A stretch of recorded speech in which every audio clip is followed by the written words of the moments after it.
Like my video, subscribe to my channel and hit on the notification bell for more updates. अस्सलामुअलैकुम viewers, मैं welcome करती हूँ आपका अपने यूट्यूब चैनल ड्रेसिंग मेनिया पर। आज मैं आपको एक नेकलाइन की कटिंग और स्टिचिंग सिखाऊंगी। इसके लिए बुकरम की लेंथ मैंने 10 इंचेस और विड्थ 12 इंचेस रखी है।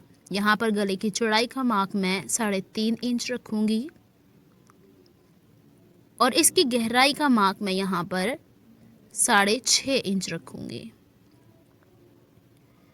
अब इस 6.5 और 3.5 इंच के निशानात में मैं एक बॉक्स को मेंटेन कर लूँगी। अब इस बॉक्स के एल शेप में 1 इंच में तिरछा यहाँ पर मार्क करूँगी और यहाँ पर गले की गोलाई मार्क कर दूँगी।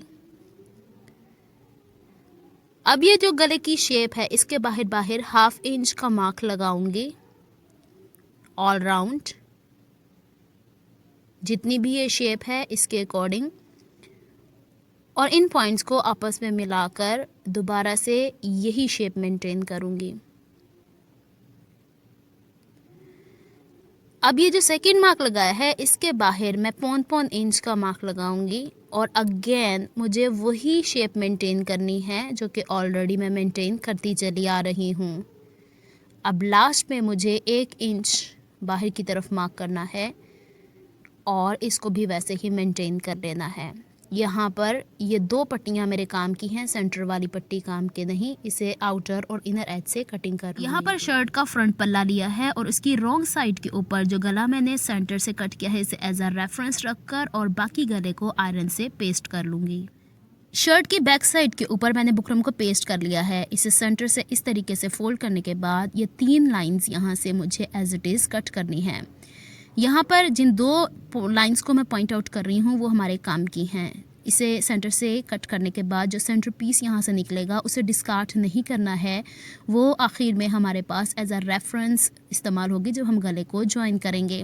इसी तरीके से जब ये तीनों पट्टियाँ इस तरीके से कट जाती हैं तो ये सेंटर पीस भी डिस्कार्ड नहीं करना है। अब मैंने 1.25 इंच चौड़ी उरे पट्टी ली है और इसके एक साइड को 0.2 इंच अंदर की तरफ इस तरह प्रेस कर लिया है।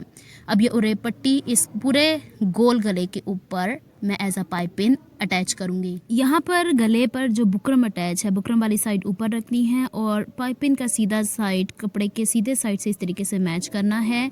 यहाँ पे जो पाइपिन वाला कपड़ा है उसको थोड़ा थोड़ा बढ़ा के बुकरम से एक्स्ट्रा बाहर की तरफ रखना है और जब ये एक तरफ स्टिचिंग हो जाती है तो इसे इस तरीके से पलट कर जो ऑलरेडी यहाँ पे सिलाई हुई है उसकी जड़ में हमें सिलाई लगा के इस पाइपिन को कंप्लीट कर लेना है।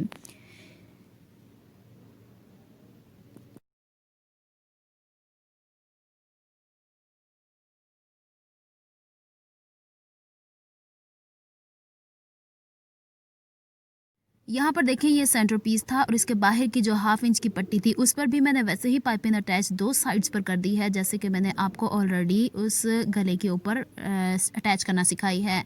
अब इन 2 पट्टियों के बीच में मुझे छोटी छोटी पट्टियों को अटैच करना है, जिसे बनाने के लिए मैंने एक स्ट्रेट पट्टी ली है जिसकी चौड़ाई यहाँ पर 1.5 इंच है। बैक साइड पर इसे फोल्ड करके 1/2 फुट के गैप से स्ट्रेट सिलाई लगाऊंगी। यहाँ पर इस पट्टी को स्टिच करते हुए मैंने एल शेप में स्टिच किया था। अब ये सिलाई मैं लूँगी और इस पट्टी को इस तरीके से पलट कर सीधा कर लूँगी और इससे सिलाई एक तरफ बिठाकर इससे आयरन कर लूँगी। इस पट्टी की चौड़ाई अब 1/2 इंच में 1 पॉइंट कम है। अब मुझे इसकी लेंथ 1.25 इंच के करीब लेनी है और सारी पट्टियाँ इसी तरीके से मैं कट कर लूँगी। अब मेरे पास बहुत सारी पट्टियाँ आ जाएंगी। अब सबसे पहले गले का वो वाला पीस लूँगी जिसके दोनों साइड पर मैंने पाइपिंग अटैच की थी। सिलाई वाले सारे मार्जिन इन पट्टियों पे एक तरफ रखूँगी और इस तरीके से बाहर वाली साइड पर रख कर सिलाई के ऊपर सिलाई लगाते हुए इस तरीके से सारे स्टिच कर लूँगी। जब हम ये पट्टियाँ स्टिच करनी शुरू करेंगे तो ऊपर की तरफ 1/2 इंच का मार्जिन शोल्डर के लिए छोड़ देना है और इस तरीके से पट्टियाँ बैलेंस करते हुए एक के बाद एक रखते हुए स्टिच करते चले जाना है।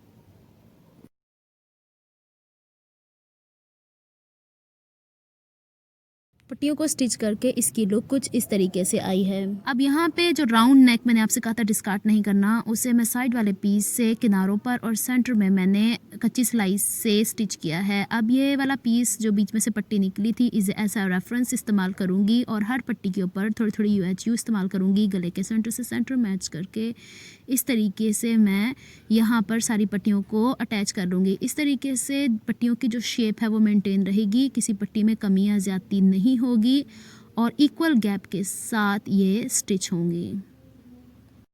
यहाँ पर मैंने सारी पट्टियाँ पेस्ट कर ली हैं। अब इस रेफरेंस वाले पीस को निकाल देना है और पाइपिंग के साथ साथ यहाँ जड़ में इसकी सिलाई लगा देनी है। यहाँ पर गले को मैंने फिनिशिंग दे दी है। इसके बाद गले के अंदर से जो पट्टी निकली थी यहाँ पर मैंने 1-1 इंच चौड़ी पट्टियाँ कट कर लेनी है और इसकी एक साइड के ऊपर मैंने वैसे ही पाइपिंग अटैच करनी है जैसे मैंने गले पर स्टिच की थी। इस तरीके से सारी पट्टियाँ तैयार कर लेनी है। बैक से पाइपिंग को मोड़ने की ज़रूरत नहीं। अब एक साइड से इस तरीके से इसे तिरछा मोड़ेंगे और दूसरी साइड से इस तरीके से मोड़कर इसे समोसे की सूरत दे देंगे। अब जो एक कॉर्नर है उसको सेंटर की तरफ लेकर आएंगे और दूसरे कॉर्नर को इस तरह सेंटर की तरफ लेकर आएंगे और यहाँ पर मैंने इसे किनारों किनारों पर स्टिचिंग लगाकर इसे फिनिश किया। अब ये छोटे छोटे से जो मैंने तिकोने बनाए हैं इसे एज अ ट्रायंगल ही मुझे यूज़ करना है। इस तरीके से मुझे इसे शो करना है और दूसरे पीस को इसके साथ अटैच करते हुए इतना गैप देंगे।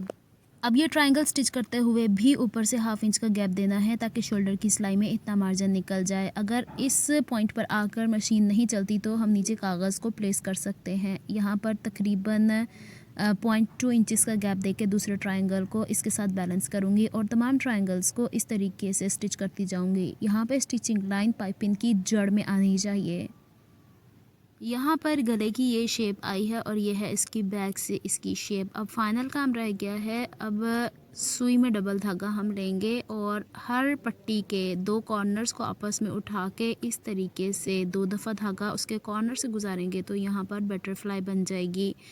अब इस बटरफ्लाई के सेंटर में मैं पर्ल का बिल्कुल मामूली सा छोटा सा बीड इस्तेमाल करूँगी जो कि इसकी खूबसूरती में इजाफा करता है। इस तरीके से इसे पक्का करने के बाद धागा आगे की तरफ निकालना है और यहीं पर कट नहीं कर देना बल्कि इसी धागे से आगे की तरफ दूसरी पट्टी के सेंटर में इस तरीके से स्टिच को उठाना है और अगला हिस्सा इस तरीके से उसी पट्टी का उठाएंगे और अगेन इसको दोबारा पहले वाले हिस्से से जब हम खींचेंगे इस तरीके से तो बटरफ्लाई बन जाएगी और दरमियान का गैप भी मेंटेन रहेगा। दोबारा से यहाँ पे पर्ल का बीड इसके ऊपर मैं स्टिच करूँगी, 2 दफ़ा स्टिच करूँगी ताकि किसी भी किस्म का ख़तरा ना रहे कि यहाँ से स्टिच टूट जाता है। अब नेक्स्ट पर इस तरीके से गुज़रना है। अब एक पट्टी और दूसरी पट्टी के बीच में जो ये धागा है बस ध्यान ये रखना है कि उसमें खिंचाव पैदा ना हो। ये है इस नेक लाइन का कंप्लीट लुक फ्रंट से और जो मैंने ट्रायंगल के बीच में गैप छोड़ा था उस पर भी मैंने 3-3 बीड्स को अटैच कर दिया है और यह है इसका बैक का लुक। अगर आपको मेरी एफर्ट्स पसंद आती हैं तो please like my videos, subscribe to my channel and hit on the bell notification for more updates. Next video तक के लिए अल्लाह हाफिज़।